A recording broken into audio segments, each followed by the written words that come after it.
Hola, mi nombre es Víctor Castro. Soy profesor e investigador del Departamento de Biología de la Facultad de Ciencias de la Universidad de Chile y hoy les presentaré la charla titulada Estructura y función de proteínas ancestrales. Esta es una charla de extensión para la comunidad escolar y está dirigido a estudiantes de enseñanza media.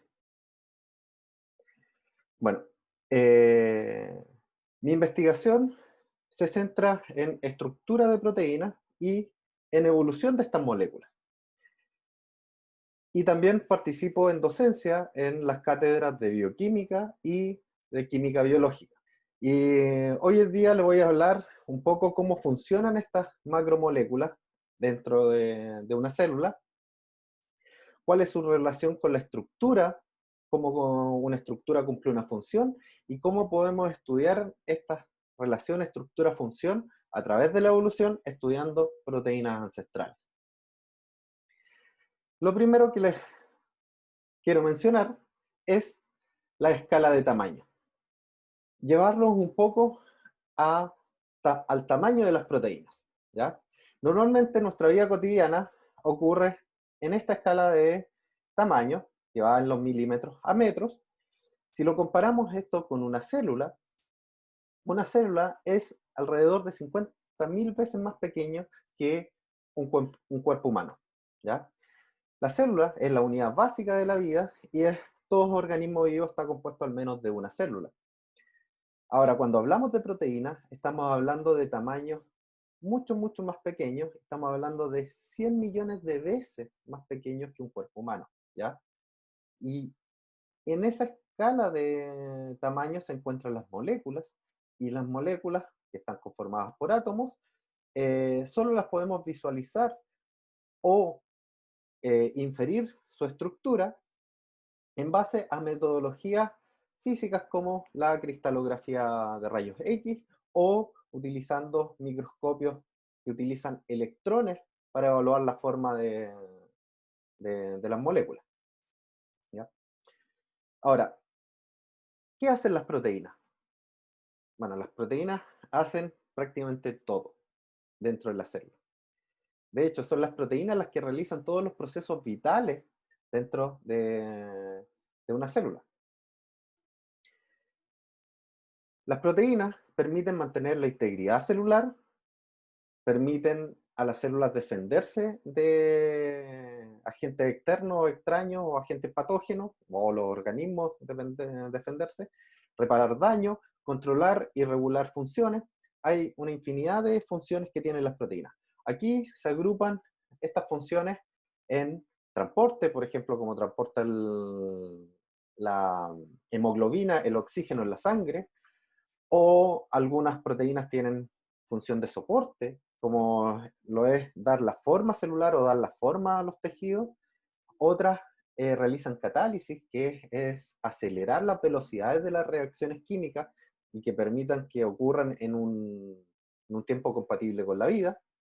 Otras proteínas generan movimiento a partir de energía, generan movimiento, como es el caso de las proteínas que tenemos en el músculo, que nos permiten generar la contracción muscular, y otras proteínas que funcionan en la regulación o en la señalización como hormonas. En este caso está la insulina, en el cual es una proteína que sirve para regular los niveles de azúcar en la sangre. Ahora, ¿pero qué es una proteína? Bueno, la proteína es un polímero. ¿Y qué es un polímero? Un polímero es una macromolécula o una molécula gigante que está compuesta por unidades repetitivas de otras moléculas pequeñas denominadas monómeros. Y estos monómeros pueden ser todos del mismo tipo y estos forman homopolímeros, o pueden ser de distintos tipos, moléculas pequeñas de distintos tipos que forman heteropolímeros o copolímeros, ¿ya? Los polímeros pueden ser lineales o pueden ser ramificados. En el caso de las proteínas, estos son polímeros lineales y los monómeros se llaman aminoácidos. O sea, las unidades, y son distintos tipos de aminoácidos los que forman estos polímeros lineales denominados proteínas. Hay 20 tipos distintos de aminoácidos, los que se muestran acá, en una manera simplificada o una manera de mostrar los que normalmente utilizamos en bioquímica, que es un modelo de esferas y barras. El oxígeno se muestra en color rojo, el nitrógeno se muestra en color azul y los hidrógenos blancos y los carbonos en color gris. Estos 20 aminoácidos tienen distintas propiedades. Algunos son hidrofóbicos, es decir, no les gusta el agua. Otros son hidrofílicos, es decir, interaccionan muy bien con el agua y son muy solubles en agua. Y otros también interaccionan bien con el agua y además son cargados, o sea, tienen una carga neta, ya sea positiva o negativa. Para hablar de aminoácidos y simbolizar un aminoácido, además del modelo estructural, nosotros utilizamos códigos. Códigos de una letra, como el que se muestra en la esquina superior derecha de cada uno de estos aminoácidos, o un código de 3 letras, como el que se muestra en la esquina inferior izquierda. Entonces, cada uno de estos aminoácidos nos podemos referir a ellos con una sola letra o 3 letras, y esto es importante porque después si nos queremos referir a una secuencia de aminoácidos, normalmente uno se refiere a esto con el código de una letra. ¿Ya? Entonces las proteínas son polímeros lineales de aminoácidos, pero ¿qué dicta esta linealidad o esta secuencia de aminoácidos? ¿Cómo una célula sabe qué secuencia de aminoácidos tiene que fabricar o tiene que sintetizar? Bueno, la información de las secuencias de los aminoácidos de las proteínas está contenida en el ADN, en nuestro material genético. Y esto, de acuerdo al dogma central de la biología molecular, el que nos dice en que toda la información de la secuencia de nuestras proteínas está contenida en la secuencia de ADN. Y esta secuencia de ADN está cifrada en codones. Y los codones son agrupaciones de 3 nucleótidos. Y 3 nucleótidos como los que se muestran acá, C, C, P, ese es un codón.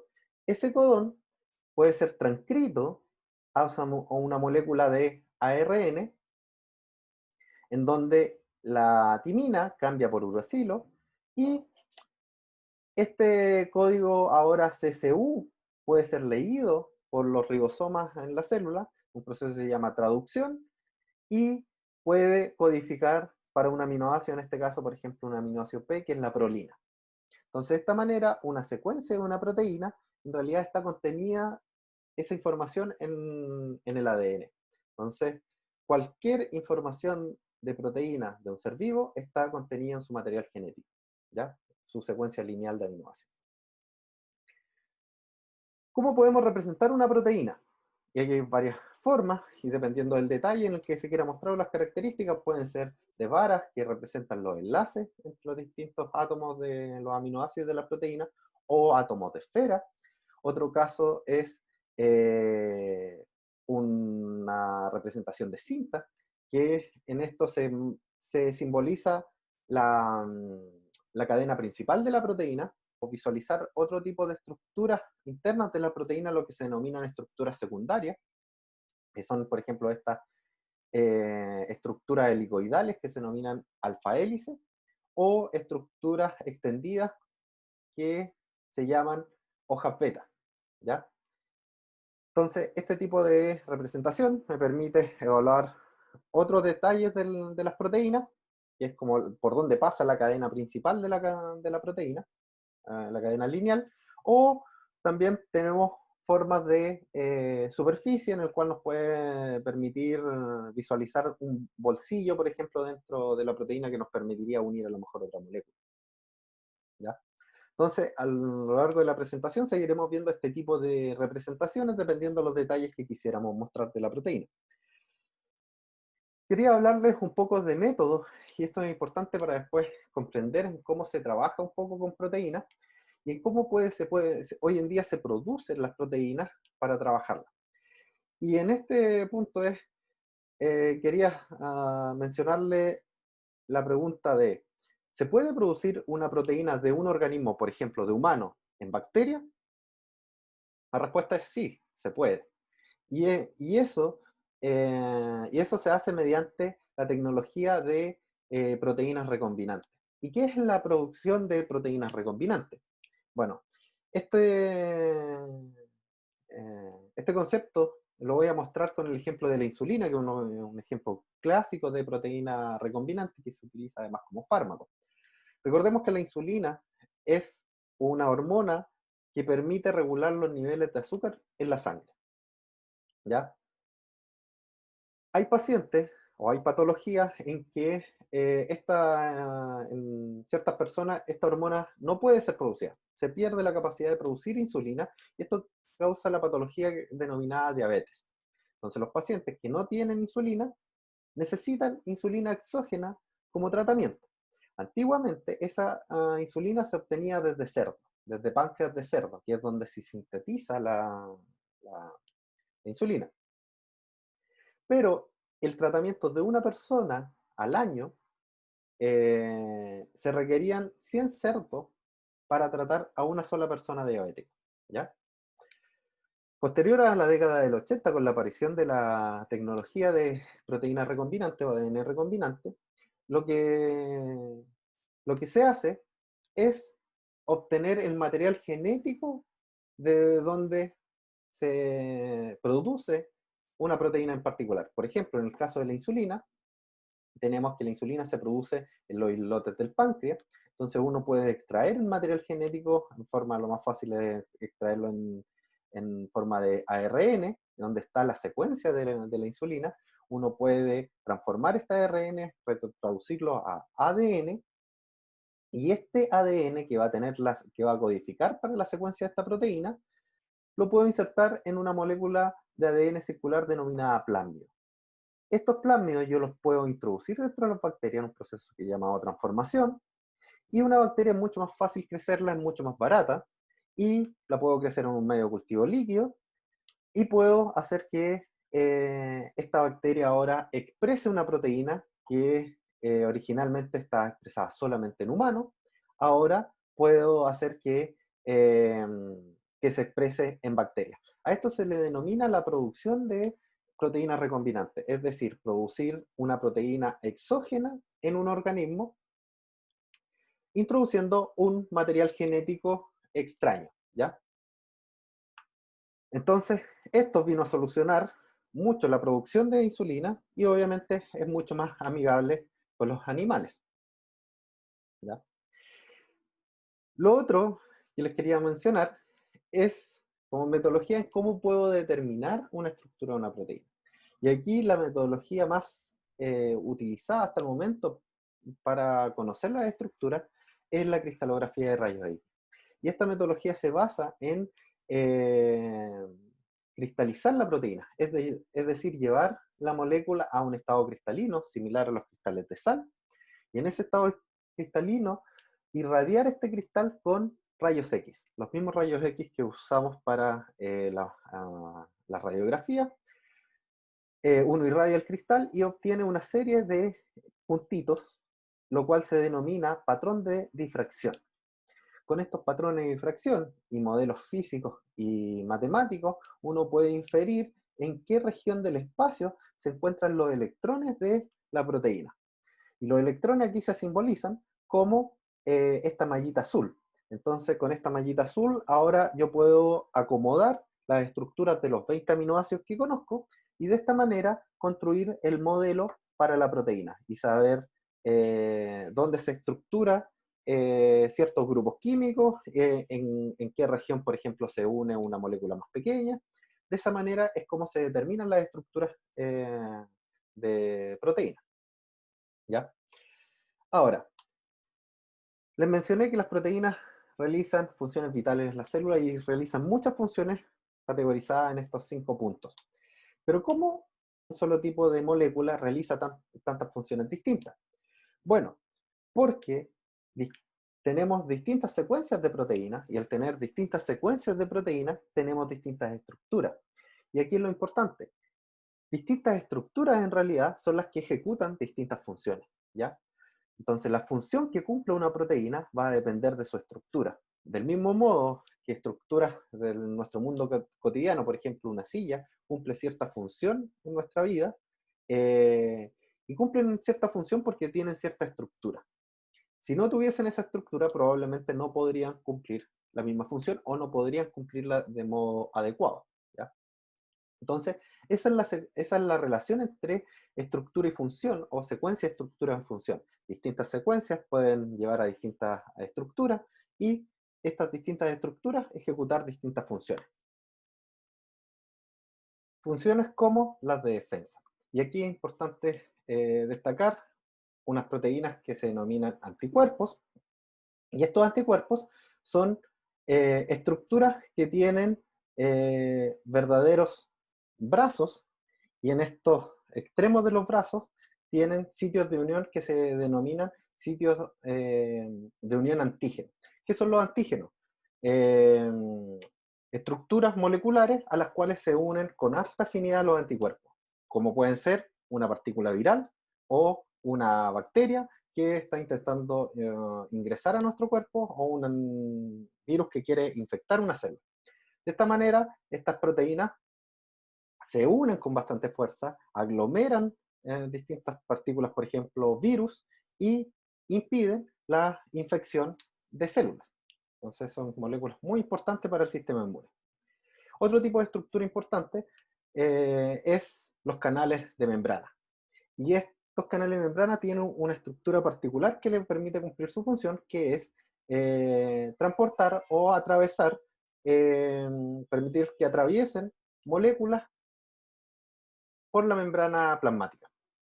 Entonces estos canales tienen un poro, y ese poro se estructura para que sea bastante específico por la molécula que transporta, ¿ya? Y en el caso, por ejemplo, del canal de potasio, toda la estructura tiene un diámetro, y le otorga un poro, un diámetro exquisitamente específico, que solamente permite que pasen o moléculas de agua o iones de potasio. Y así no permite que pase sodio, ni cloro, ningún otro ion. Y entonces, como la estructura en realidad permite la ejecución de una función muy específica dentro de la célula. Otro ejemplo son las enzimas, las cuales se pliega toda su cadena polipeptídica para crear un bolsillo de unión, y este bolsillo de unión es el que se denomina sitio activo, y este bolsillo o sitio activo tiene unos grupos químicos específicos en el espacio que le permiten acelerar la reacción química que cataliza, ¿ya? Entonces, esto es como una estructura se pliega para formar un solo bolsillo de unión. Otro ejemplo son los motores moleculares, y estos son verdaderas máquinas nanoscópicas en las cuales transforman el movimiento, por ejemplo, en energía, o transforman la energía en movimiento. El ejemplo de la ATP sintetasa, por ejemplo, que sintetiza ATP a partir del movimiento, y este movimiento se genera a través de un gradiente de protones, de iones de hidrógeno, que provocan que este verdadero molino gire, y ese giro da la energía suficiente para sintetizar moléculas de alta energía, que son el ATP. Ahora, por otro lado, este ATP puede ser utilizado por otros motores moleculares, como en el caso de las quinesinas, en el que toman este ATP y generan movimiento a partir de esta energía, a partir de esta energía química. Y estas moléculas literalmente caminan por estructuras denominadas microtúbulos que se encuentran dentro de las células, y esto les permite funcionar como cargos, es decir, llevar moléculas de un sector de la célula a otro sector de la célula, ¿ya? Entonces, esto es como la estructura cumple una función determinada. Ahora, pero todas estas funciones, ¿cómo son en los distintos organismos? ¿Y cómo son las proteínas entre los distintos organismos? Es igual una proteína que cumple cierta función en humano y que se encuentra también la misma función en mosca, por ejemplo, una proteína que degrada azúcar para obtener energía. ¿Cómo es la proteína entre humanos y cómo es la proteína entre moscas? Bueno, la secuencia de la proteína es distinta, pero la estructura es similar, ¿ya? ¿Por qué? Porque si cumplen una misma función, es probable o es muy seguro en que la estructura se haya mantenido a través de la evolución, porque es la estructura la que cumple esa función. De esa manera podemos analizar distintas secuencias de proteínas, pero con similares estructuras a través de la evolución, o en distintos organismos en los organismos actuales, ¿ya? ¿Cómo se generan estas distintas proteínas entre distintas especies? Estas distintas secuencias de proteínas. Las secuencias de proteínas varían por mutaciones. Y las mutaciones ocurren a nivel del ADN, o sea, donde están codificadas las proteínas.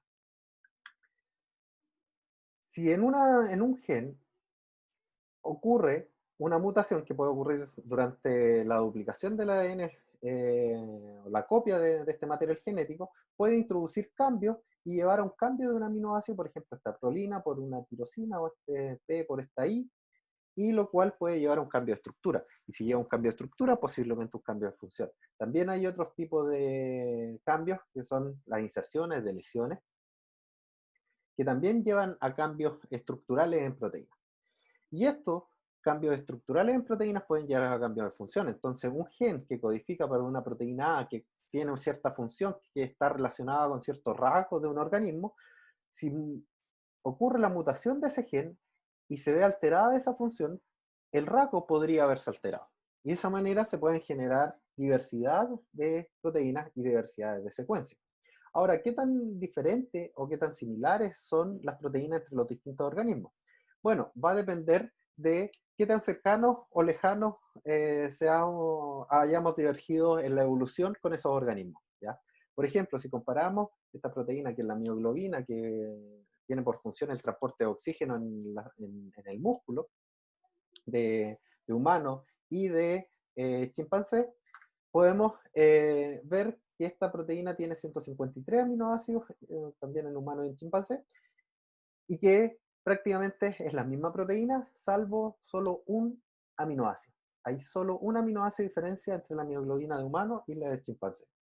Ahora, si comparamos un organismo más lejano en la evolución, vamos a ver que esta proteína 153 aminoácidos solo tiene 38 aminoácidos entre humano y una vaca, por ejemplo. Entonces, mientras más lejanos sean los organismos en la evolución, mientras antes hayan divergido en la evolución, mayor va a ser la cantidad de cambios que vamos a encontrar en una proteína, en una secuencia. Esto es bastante relevante, porque esto es como tener un registro de la historia evolutiva de la vida en la Tierra en las secuencias de proteínas. Es decir, las secuencias de proteínas, qué tan diferentes o qué tan eh, similares sean, nos permiten tener una idea de cómo ha ocurrido la evolución en la Tierra, ¿ya? De esta manera, lo que uno hace es hacer em, alineamientos múltiples de secuencias, donde coloca la secuencia de una proteína en el código de una letra de cada aminoácido y lo compara en distintas especies.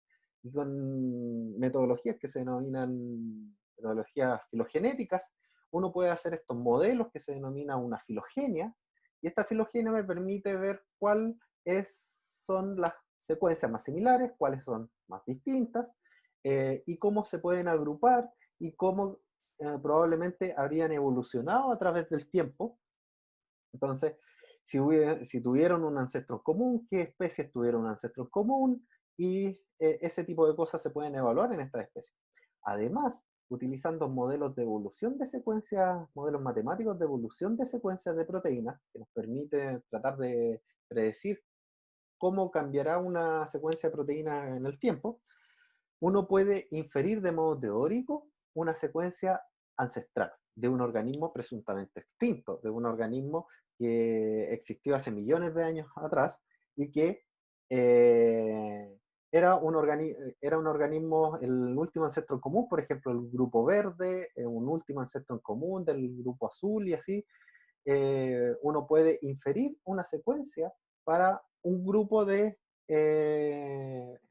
proteínas que uno puede alinear, ¿ya? Que puede encontrar similitud. Entonces, que podamos analizar su evolución. Ahora, este ejercicio teórico uno lo puede complementar con síntesis química de ADN. ¿Qué quiere decir esto? Hoy en día podemos hacer la secuencia de ADN que queramos. Es decir, si tenemos esta secuencia de proteína, que es teórica, que obviamente no existe en la naturaleza, podemos sintetizar una secuencia de un gen que codifique para esa proteína. Y con la tecnología de las proteínas recombinantes podemos colocar esta secuencia de ADN en un plásmido, ponerlo en una bacteria y cultivar esa bacteria para después purificar esa proteína. ¿Ya? Esto es como hacer un Jurassic Park de proteínas, ¿ya? Y traer a la vida nuevamente una proteína de un organismo que obviamente ya está extinto, ¿ya? Esto es sorprendente, ¿no? A esta metodología se le denomina la reconstrucción de proteínas ancestrales. Y esta metodología de reconstrucción de proteínas ancestrales ha permitido potenciar ramas del conocimiento como es la bioquímica evolutiva y generar otras nuevas como son la paleobioquímica o la paleogenética, ¿ya? Comúnmente en bioquímica se utilizaba obviamente las proteínas de organismos actuales para ser estudiadas y comparadas, y sus respectivas funciones, se caracterizaban las funciones que tenían estas proteínas. Pero hoy en día podemos evaluar estas funciones a través de la evolución. Podemos saber qué fue ancestral y qué es lo derivado. De esta manera podemos también ver cuáles son los cambios que ocurrieron en la evolución y qué cambios en las secuencias llevan a cambios en funciones. Entonces, de esta manera, nos permite conocer el pasado. Y si podemos conocer bien el pasado, nos va a permitir entender el presente, ¿ya? Esto sus profesores de historia estarán muy de acuerdo conmigo. Bueno, así hay muchos ejemplos de proteínas reconstruidas, proteínas ancestrales reconstruidas, y se han reconstruido proteínas hasta periodos cercanos a donde se habría generado la vida, y muchas de estas proteínas se les ha determinado su estructura y se ha estudiado cómo ha evolucionado esta estructura o cómo ha cambiado ciertas secuencias y qué cambios en la secuencia llevan a ciertos cambios en funciones, ¿ya? Para terminar, quiero mostrarle un ejemplo de esto, de lo que es la historia evolutiva de las uricasas en mamíferos. Este es un ejemplo de reconstrucción de proteínas ancestrales y de estudio de funciones de proteínas ancestrales. Y esta proteína es una enzima que degrada el ácido úrico. El ácido úrico es un metabolito desecho que debería eliminarse de nuestro cuerpo, que se muestra acá, y esta enzima lo que hace es oxidarlo y volverlo más soluble para poder eliminarlo. El problema es que los humanos prácticamente no tenemos actividad uricasa. Otros mamíferos sí lo tienen, pero algunos primates no tienen actividad uricasa. Entonces estaba la hipótesis de que esta actividad uricasa se había perdido en la evolución por alguna razón, ¿ya? Entonces, eh, si esta actividad uricasa se perdió, que es lo que se muestra en ciertas especies actuales, esto lleva a problemas hoy en día, por ejemplo, a los humanos nos trae bastantes problemas porque los niveles elevados de ácido úrico provocan una enfermedad que se denomina gota. La gota es cuando los niveles críticos de ácido úrico empiezan a precipitar y empiezan a ser verdaderos cristales o rocas y se acumulan en las articulaciones o en el riñón causando cálculos renales. Entonces, a esta patología se le denomina gota. Los niveles normalmente altos de ácido úrico que llevan a problemas patológicos. Y entonces la pregunta es, ¿por qué los primates perdimos la capacidad de eliminar ácido úrico que nos lleva a este problema hoy en día de tener gotas? Bueno, un estudio con proteínas ancestrales mostró que en realidad los ancestros de los mamíferos sí tenían actividad uricasa, se muestra aquí en este numerito. Pero esta actividad uricasa comenzó a disminuir con el tiempo. Y llegó un periodo, de hecho, en que ya se vuelve, los ancestros no es capaz de uno medir actividad uricasa o medir esa actividad enzimática o encontrar esa función en estas proteínas. Se perdió en este periodo que se denomina finales del Oligoceno, que está alrededor de 23 millones de años. Entonces, esa es como la historia que se puede reconstruir con la reconstrucción de proteínas ancestrales. Los mediante la determinación de estructuras de algunos de estos ancestros, se puede analizar cómo los cambios en secuencia llevan a cambios de estructura y esos cambios estructurales llevan a la pérdida decreciente de actividad en el tiempo, ¿ya?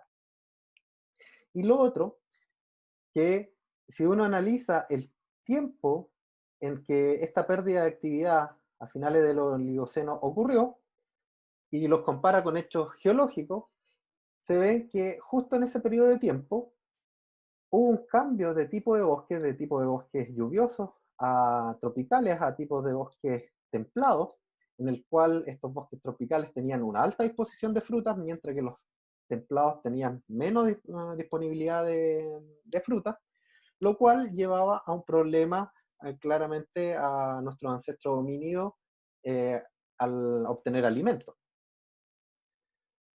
Y esto llega a relacionar por qué el ácido úrico tiene que ver con una pérdida de actividad uricasa y con este hecho geológico que ocurrió en la Tierra, en que el ácido úrico favorece la transformación de azúcares en grasa y favorece la transformación de fructosa, que es un azúcar que se obtiene de las frutas, a grasas o triglicéridos. ¿Qué implicancia tiene esto? En que los azúcares son nutrientes que permiten obtener energía en el corto plazo, es decir, durante el día. Yo me como una fruta y esa energía yo la utilizo durante el día para mis funciones metabólicas. Ahora, las grasas me permiten obtener energía a través del tiempo en periodos de semana, incluso meses.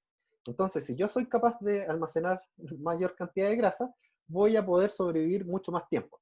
Y eso habría sido, o esta es la hipótesis de por qué un ancestro homínido perdió la capacidad de degradar el ácido úrico. De esta manera aumentó los niveles de ácido úrico en su organismo, lo cual promovía un mayor almacenamiento de grasa cuando tenía disponibilidad de fruta, ¿ya? Y eso le permitía después sobrevivir más tiempo.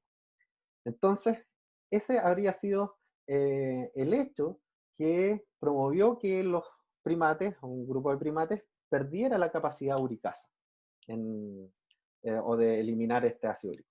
Pero nos lleva al problema de que hoy en día a los humanos nos trae la patología denominada gota, de tener estos niveles elevados de ácido úrico. Bueno, estos ancestros también se han propuesto como proteínas fármacos, es decir, se pueden utilizar para tratamientos de patología. De hecho, si uno toma este ancestro y lo utiliza como fármaco, es decir, lo inyecta en un modelo de ratón que padece de gota, el ratón se mejora. Es decir, el ácido úrico vuelve a niveles normales. Entonces se puede utilizar, al igual que se utiliza la insulina como un fármaco para tratar la diabetes, se puede utilizar estos ancestros para tratar una patología como es la gota para disminuir los niveles de ácido úrico en el organismo. Y esto fue publicado por estos autores y estas enzimas además muestra ser mucho más estable, o sea, tiende menos a perder su función, lo cual también ha propuesto muchas enzimas ancestrales que se están utilizando para fines industriales, ¿ya? Entonces, no solo la reconstrucción de proteínas ancestrales llega a darnos información de la evolución y cómo funcionan las cosas en la actualidad, sino que también podemos tener un enfoque tecnológico con estas enzimas a partir de su estudio. Eso es lo que les quería mostrar hoy. Espero que se haya entendido. Así que muchas gracias.